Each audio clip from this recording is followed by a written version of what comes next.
Hello honeys, it is Friday today and we are chowing a box of calamari and chips over here, and it's a bit messy. From where's this from? Fisherways. We haven't done this in a minute, so while I enjoy my lunch with Fizz, I've asked you guys on Instagram to ask me a few questions, but I also want to update you on what's happening. Things have been tough out there. You guys have seen it on the news. GBV in South Africa, just being a woman in South Africa has just become, it hasn't just become, in fact, it's been there for so long, and it's like how many more women should die until men start speaking up, you know, and taking action, especially lawmakers, lawbreakers, everyone involved, everyone in between. I just wish men were as loud about gender-based violence as they are about everything else that they get excited about, you know. When the alcohol ban was lifted, men were the loudest, you know.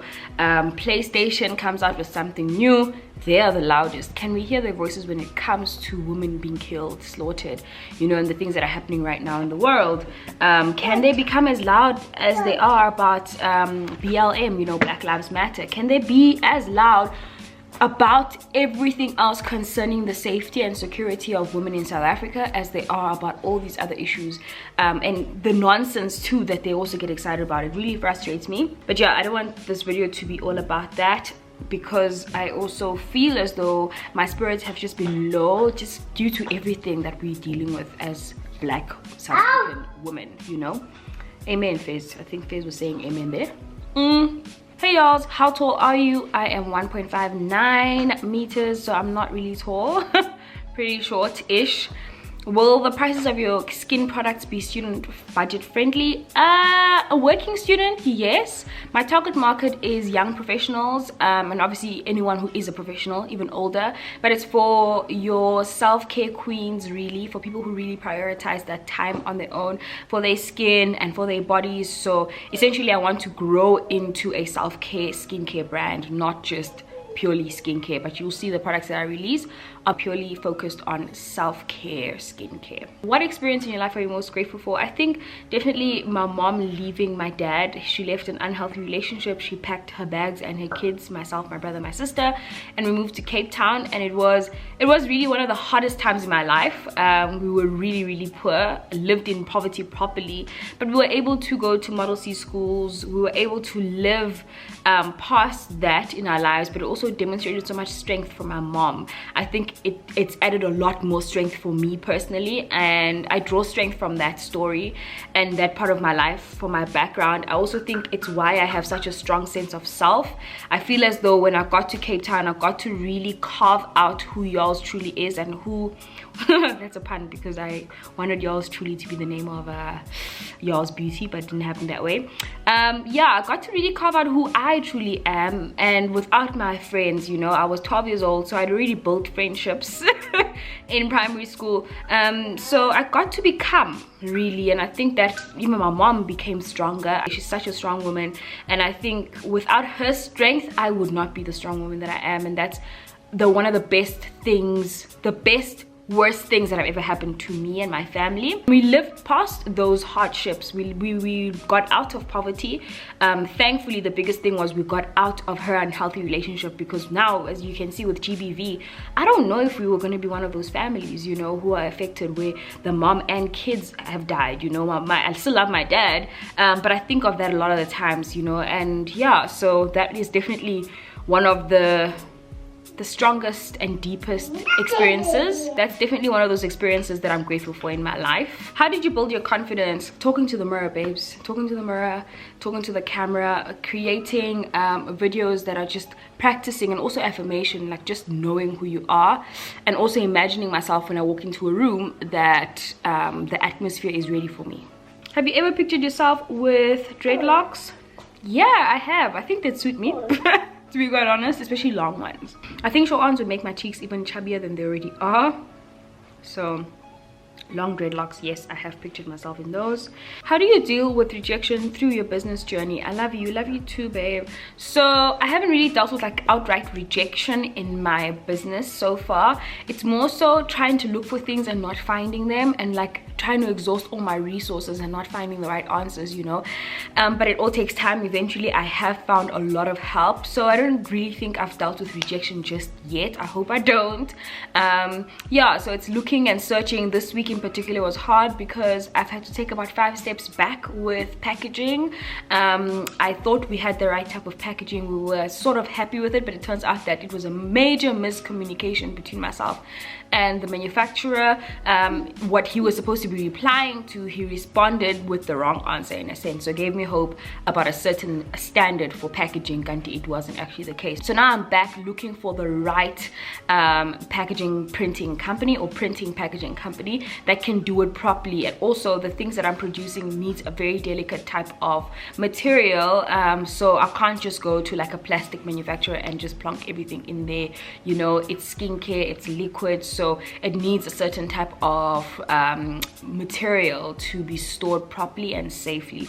So it's been really challenging in that regard, but today was quite hopeful. I just got off the call with somebody who's really putting in the effort to try to help me get this. The other thing is the product is ready, but like what can happen now? It can't really go anywhere without it being in the packaging, the right kind of packaging. So initially, as I'd mentioned in one of my videos, it was all supposed to be done in one house.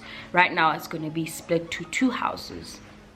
So it's challenging, you know, but it's not rejection at the same time. It just means I've taken a few steps back, you know, but it's okay. We live and we learn.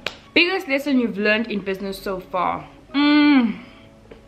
I can't do everything on my own. Obviously, I'm coming from a partnership, Happy Hair Care, where a lot was done with my partner. It was easier to split tasks. So right now I'm doing everything on my own. I did find our Ruby, which is amazing. We actually have somebody. She hasn't signed the papers yet, but I'm hoping she will soon. She has said yes. I've run her through what we'll be doing. So yeah, now that I kind of have assistance, I think that will definitely take a lot of weight off. But that's one of the biggest lessons that I've learned, that if you cannot do it on your own, definitely ask for help. Mommy. See, they're listening to you now. I really can't do everything on my own. I am a little bit stubborn though. So it takes me a bit of a while to really realize that, but I saw it coming, especially because I've got about 6 multiple streams of income, and that means work every day to 5 or 6 different people that I'm serving, you know, through what I'm doing. So I've had to really accept the fact that I definitely am not superwoman, and I'm technically like a full-time mom, you know, being at home the whole day with Fairs.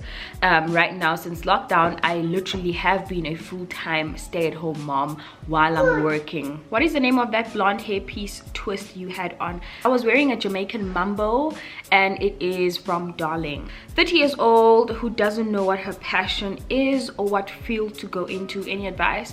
I think for anybody, whatever age you are, I started this very early in my life just because I don't know, we're all different, right? But I was just that child who did not want to enter into a career that they'll hate. But at the same time I did, you know. When I went to varsity, I started off with a course that I didn't really like. So I would advise that you just draw up your own SWOT analysis. Like, just understand your strengths, your weaknesses, your development areas. Look at what you're interested in. What are your main interests? Write down your strengths, write down your weaknesses, your development areas, write down opportunities that align with your strengths, okay? And then in terms of the teeth of the SWOT analysis, the threats, career-wise, if you already know, it's easier to look at the threats. It's harder from a personal perspective if you don't even know what you're going to be doing, really. The other thing that you should look at is the basic things around you that you're genuinely interested in. So you have to be interested in something, you know. I loved talking. It's as basic as talking, and I looked at the opportunities that lie therein, you know. What opportunities are there for people who love speaking? What opportunities are there for introverts, you know? And that's it gets harder the less obvious your strengths are, in a sense, you know. But you can definitely try and find it. Also read, see what you pulled towards in terms of subjects of interest to you, you know. Thank you. Oh, okay, thanks, Nana. Somebody says, I've started but customers aren't coming. How to change the narrative? I would ask the question, how are you bringing your products to different customers? You know, when I started Happy Hair Care, nobody knew it was me behind the brand. So I started by following naturals, the people that we are targeting. I targeted smaller naturals who were influencers, naturals who were not influencers, and I'll generally just comment on their pages and talk about how beautiful their hair looks. But just commenting something like, if somebody says, oh, they've got dry hair, or they're talking about moisture, I would easily slip into the conversation in the comment section something around retaining moisture by using our satin pillowcases. So you need to go to the customers a lot of the times. You can't really wait for customers to come. That's how I managed to change the narrative. And I can promise you, I think the first 500 followers or so were purely based on people following us without actually knowing it was me. I was also playing anonymous because I wanted to see how to really market a business with absolutely no following, absolutely no one knowing who you are, you know. Be aggressive on your marketing strategy. Try to read up on different marketing strategies that exist out there. Google should be your friend. If you're a business person, you know, try and experiment with all these different tips that we're getting here on YouTube, the different tips that you get on Google, on different blogs. You need to be the one going to clients. I don't believe in the whole thing of sitting around and waiting for people to come and get your product. It's all about you. And even when you do have clients, to retain those clients and to attain new ones, you still have to do very much an aggressive marketing you know, strategy, an active strategy. So even if you set out a few days a week that focus purely on marketing, do that. Your WhatsApp status, are you using those? What are you saying? Don't send broadcast messages because those are boring and they're really annoying.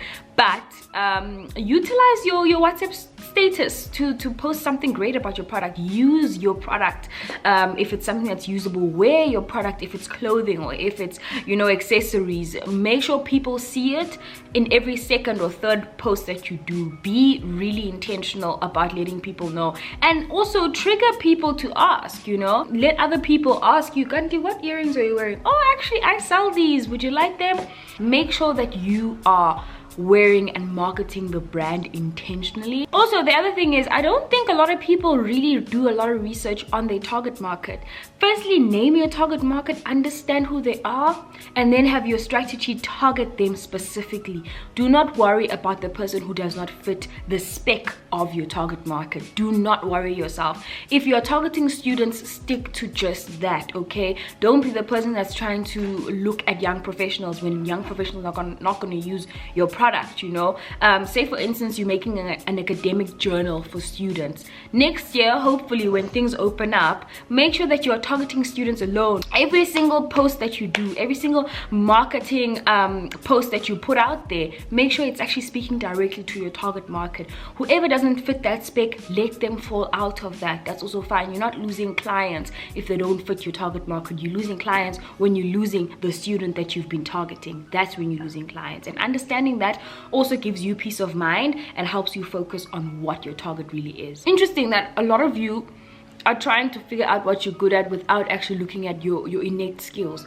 That's the first place to look at. What is it as a child that you really enjoyed doing? What is it as a teenager you did and you felt good while doing it? It literally could be as simple as helping other people. Maybe you are best at helping other people and it makes you really feel good when you're doing that. So maybe explore a career in social work or nursing, you know, taking care of people. So try and really figure out what it is that you do. When you do it, you feel good. When you do it, you feel like you're in your element, okay? And you can try and figure this out by just simply thinking about who you are when there's a family gathering. Which person are you, you know? Are you the organizer?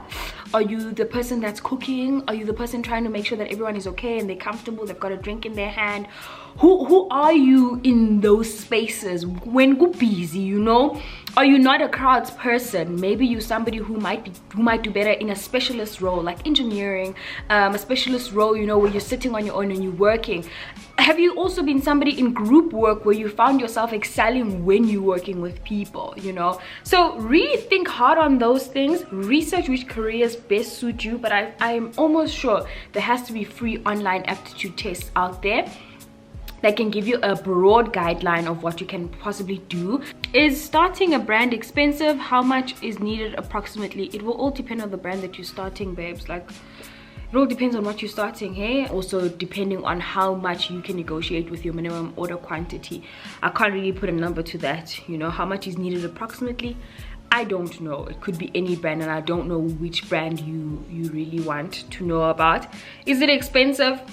It really depends on the type of brand that you need and the industry as well that you're entering into. Some industries are generally very expensive, but some aren't, okay? How do you manage to stay unique and always be yourself? I have a very strong sense of self, so I don't waver. I've never given in to peer pressure. In high school, my friends tried to force me to drink and smoke, but I was so stubborn. Because I've got this strong sense of self, I never caved in. So I think from those years I kept that strength, just knowing who I am, knowing what I want to achieve, and knowing that no one can change my personality unless I decide to cave into what they want me to be, you know, which I've never ever done, ever. It's non-negotiable. I want to stay me. How has your journey been with Yolz Beauty? So far it's been a very huge learning curve. Like, I feel like every day I'm learning something new. It's been frustrating at times just because I'm dealing with a lot of people, but yeah, the biggest thing that I've learned, which I mentioned in my previous video, is control. Try to have as much control as you possibly can. Don't be a control freak, but try to control as much of the value chain as you possibly can in your business. That's where I'm gonna end this video. I hope you did enjoy it. Do subscribe if you haven't already, and ask more questions in the comment section. I love you guys so much. Mwah. Bye.